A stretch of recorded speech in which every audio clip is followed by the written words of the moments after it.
Guess who's showing their cards and showing their hand once again? Once again. Why? Because they're sore losers. Welcome everybody to this new episode of Tigers Must Win. I'm your host, Yancy Taman1 from Veer. Now, just a bit of a disclaimer over here. Recently, I posted a video of me shot by the U.S. State Department, the U.S.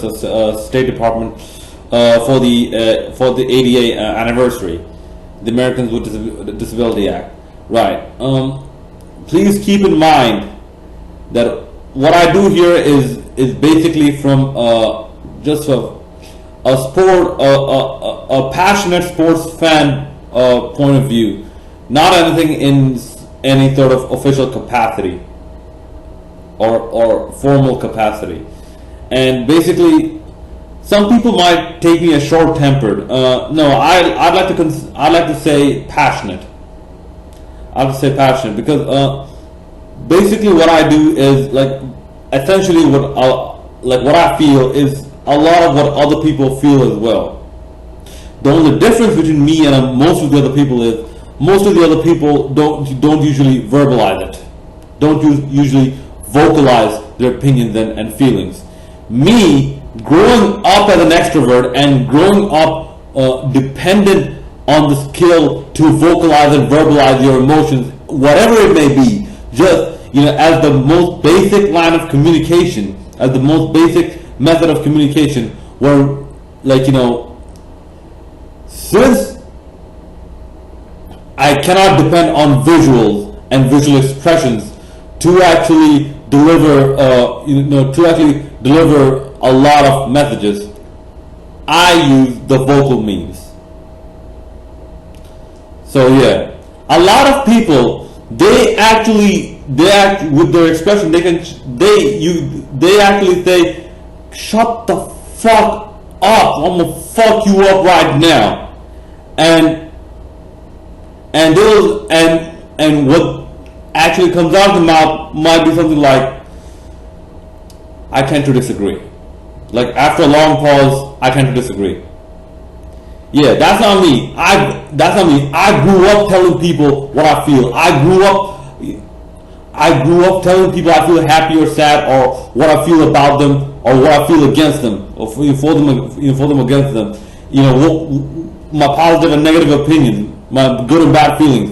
I grew up like that because that's the only way I knew how to communicate and that's the only way I expect people to communicate with me.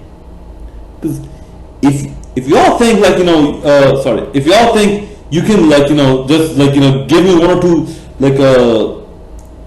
frowns and smiles and all that, I think that's enough. Well, I'm sorry, I can't see those smiles and frowns, so you'll have to tell me what you think. And that's what I'm doing right here. I'm telling you what I think. Anyways, with that out of the way, if you do get a chance, please do check it out.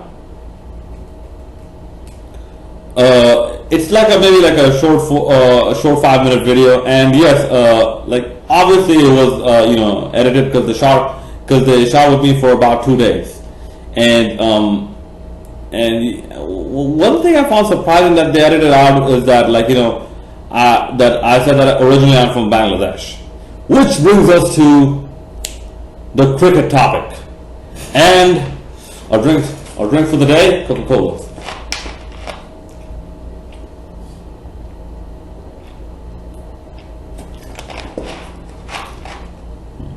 Do you need any more example to know how petty-minded the Indian media can get?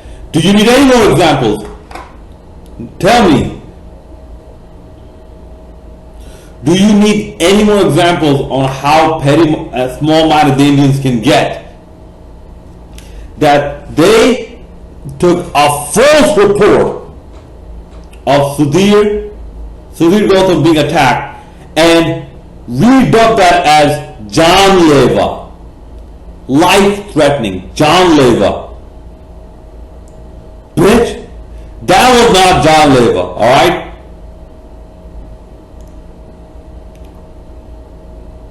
No, you know what? I'm not gonna say what I think is John Leva. There's a lot of sexual connotations, but okay, but yeah, the guy just got pushed and shoved in a very crowded area. Very crowded area. You expect to get pushed and shoved in a very crowded area. You expect to your pants and shirt to be pulled pull a bit. You expect it. Not a single scratch was on his body. His words. Not a single scratch was on his body. And you cock blowers, you go up and say John Leva. For those who are in the on the Bliss team and on the for those who are on the Bliss team and who on the VIP member of the Bliss team, seen the last episode of the Grit 5-minute podcast. If you don't know what I'm talking about, it's some really good shit, and you ought to actually become a member. It's really inexpensive. It's really cheap, and it's really worth the money. But yeah, if anyone sees that, Griff mentioned a point about the media and how the media indicated how the media twists and turns a lot of different things. Exactly. Because this is the only way they found to save face. Oh, Lord help them if they were to just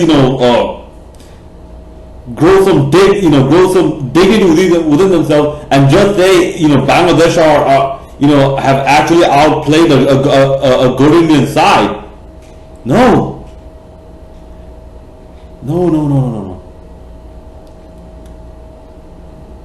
You see, that's the problem. They're all about this stupid little image, and that's why I said the Indians here now. It's about humiliating India. It's not about defeating India. It's about humiliating them. Because, like I said, this is such an underhanded tactic that you question the integrity of our fans. And you say, oh, your fans are such hooligans. You hooligans. You hooligans don't respect the game, you hooligans. And you hooligans attack our nice little Indian noble cow like Sudhir, who just innocently came to watch a game. You hooligans.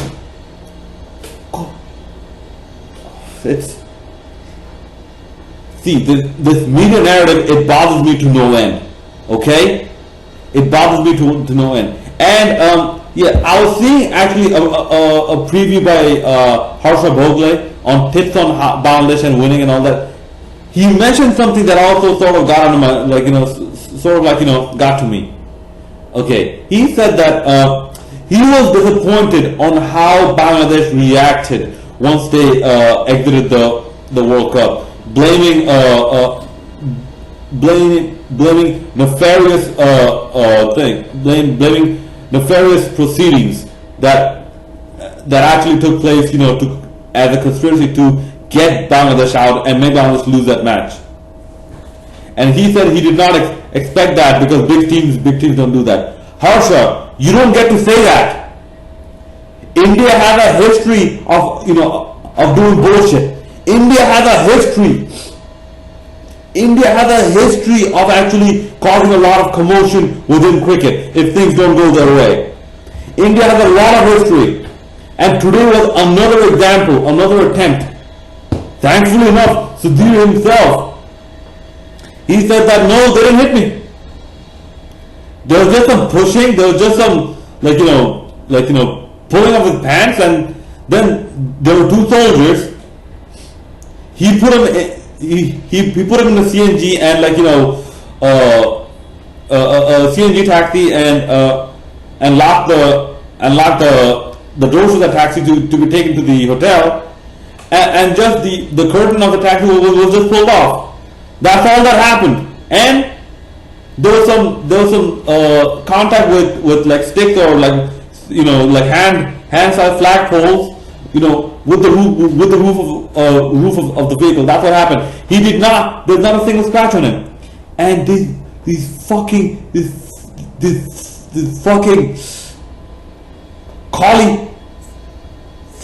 cauliflower ass shoving pumpkin up their asses, vegan fucking pussies, said janleva hamla, janleva.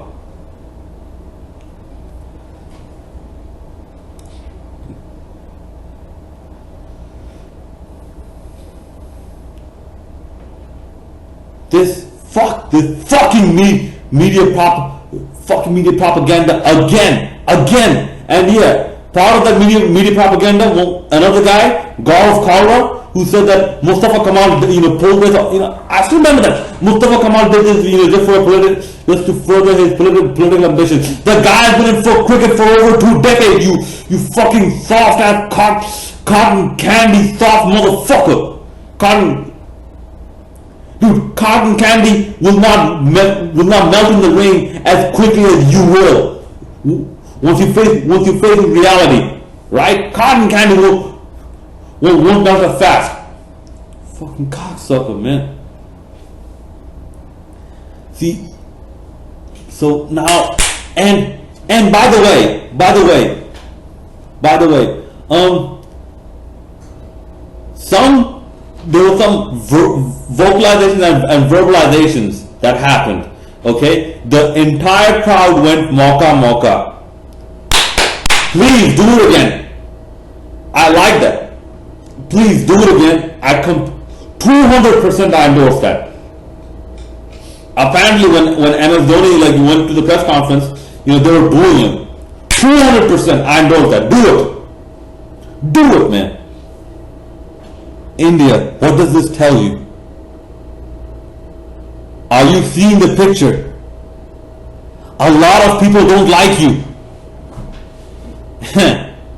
A lot of people don't like you. They respect these lot of people, they respect the fuck out of Tendulkar. They respect the fuck out of the Fab Four. Okay?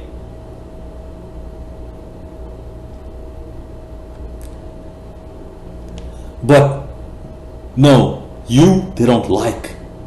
You overall they don't like. Guess which part of you they don't like? It's your fucking attitude. Your fucking attitude that they don't like. Your philosophy that they don't like. Okay? Are you seeing the picture now? And like I said, Sudhir, he's just a guy. He does what he does. Okay? He loves his cricket team. He goes and supports it. Obviously, he's not as loud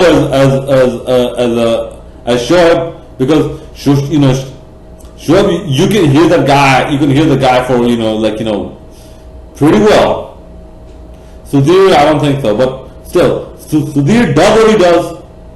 Passionate cricket lover that he is. Okay, he just went to watch a match, and you Indian card blowing media. You drag something as innocent as that and sullied it, you motherfuckers.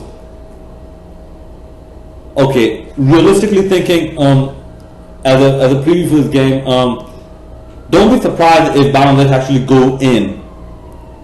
Don't be surprised if Bangladesh go in with the same playing 11. And actually, with India, I think they're gonna try the playing 11, the first playing 11 again,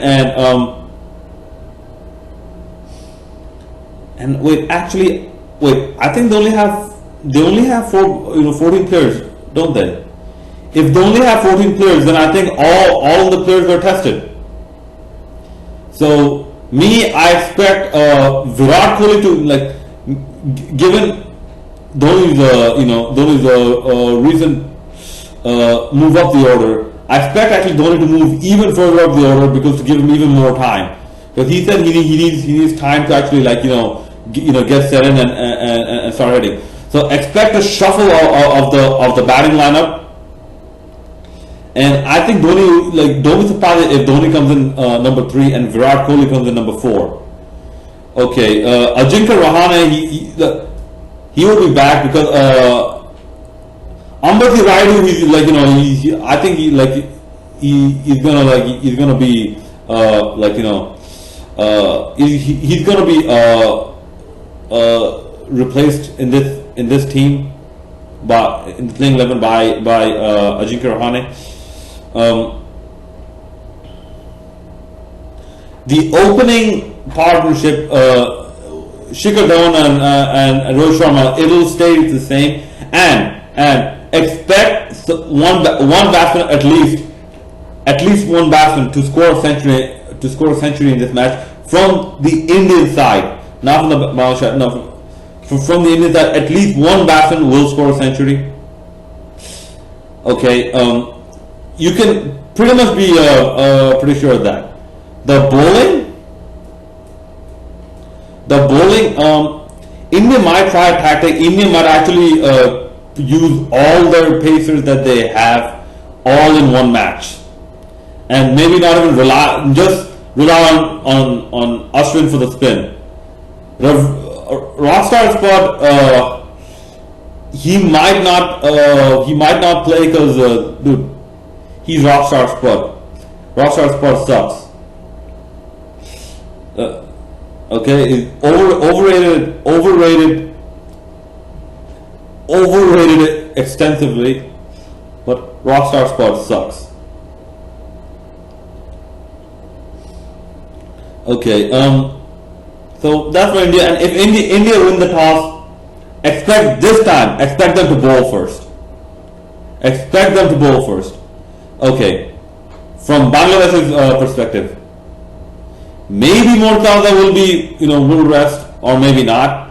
Maybe they'll play the playing 11, or maybe somehow Arafat Sunny comes in, and I don't see Litton Das going out because of what you call it. I don't feel Litton Das going out because he's taking the gloves and he's doing a pretty good job actually.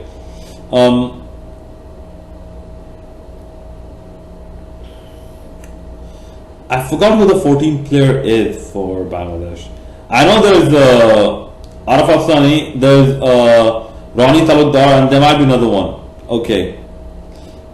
Don't have too much high expectations for them to actually show up.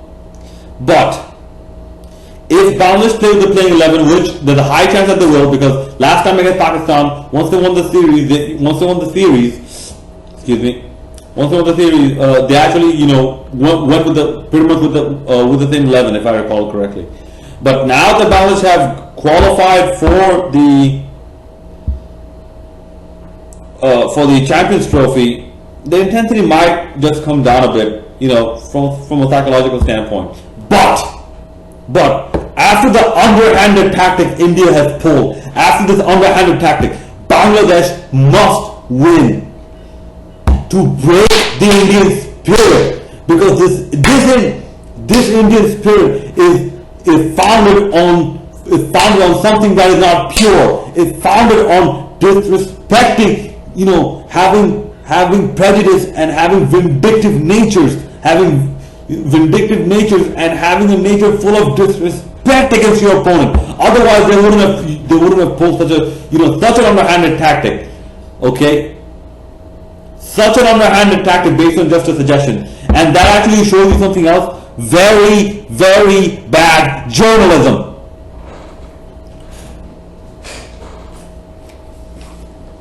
So such underhanded tactic is actually uncalled for, from India, and just based on this, like me personally, calm head and all that. I think India will win this match, but by a small margin.